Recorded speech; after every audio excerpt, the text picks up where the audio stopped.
Alain, propos d'un Normand. La science et les causes. Le marchand de philosophie dissertait sur la science. Du moment qu'il ne s'agit pas de l'acquérir, mais seulement d'en parler en l'air, les phrases vont toutes seules. Donc, notre bavard faisait du 90 à l'heure, sur une piste assez connue. Il parlait des causes. Il disait que la science cherche des causes et que c'est par là qu'elle se distingue du savoir vulgaire. Tout cela était très ennuyeux.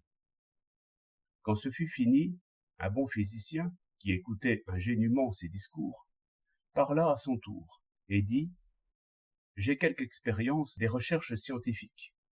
Je ne voudrais pas être désagréable à l'orateur. Je dois pourtant dire une chose, c'est que jamais je n'ai cherché la cause de quoi que ce soit. Réellement, je crois pouvoir dire que la science ne cherche jamais les causes.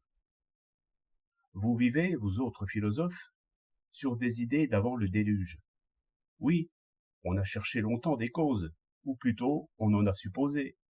On sait assez que ces causes supposées furent d'abord des espèces de dieux cachés dans la terre et dans les eaux. La cause était une personne responsable. La science naïve imitait le juge d'instruction. Elle cherchait un Jupiter qui pût à son gré lancer ou retenir la foudre. Mais peu à peu, une autre idée apparut dans l'expérience. C'est qu'il n'y avait ni caprice ni liberté dans les choses. C'était justement dans telles conditions qu'elles étaient ceci ou cela. Quand cette idée fut bien éclaircie, et c'est maintenant chose faite, on put dire que la science avait renoncé à la recherche des causes.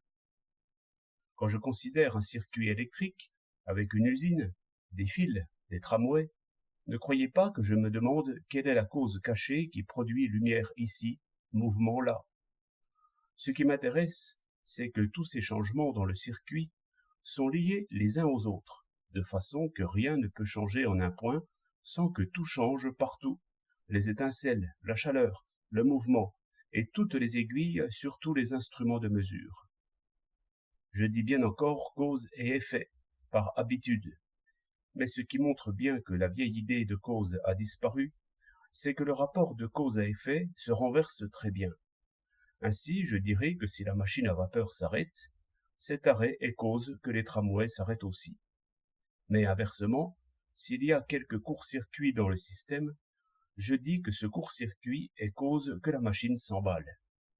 Quant au Dieu caché que les ignorants appellent électricité, je ne veux point savoir ce que c'est. Pendant ce discours, le marchand de philosophie avait la figure de quelqu'un à qui on a fait une farce de mauvais goût. 2 février 1908.